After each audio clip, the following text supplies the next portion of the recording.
கிறிஸ்துக்குள் அன்பானவர்களே, இந்த நாளிலே இந்த நிகழ்ச்சியை பார்த்து கொண்டு இருக்கிற நீங்கள் ஒருவேளை உங்களுக்குள்ளாக இப்படிப்பட்டான ஒரு சிந்தை காணப்படலாம்.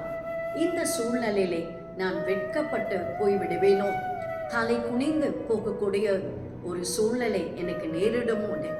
ஆனால் தேவஜனமே, கர்த்தருடைய வார்த்தை என்னவென்றால், யோவேல் எழுதின தீர்க்க தரிசன புஸ்தகம் 2ஆம் அதிகாரம் 26வது வசனத்தின் கடைசி பகுதி இப்படியாய் கூறுகிறது, என் ஜனங்கள் ஒரு பொழுதும் வெட்கப்பட்டு போவதில்லை.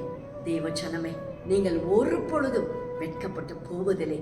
காரணம், நீங்கள் அவருடைய ஜனம். ஆகவே இந்த நம்பிக்கையோடு கூட நீங்கள் பயணம் செய்யுங்கள். கர்த்தர் நீங்கள் வெட்கப்பட்டு போகாதபடிக்கு அவர் செய்வார். உங்கள் தலைகளை அவர் நிம்மர பண்ணுவார். கர்த்தர் தாமே உங்களை ஆசீர்வதிப்பார்.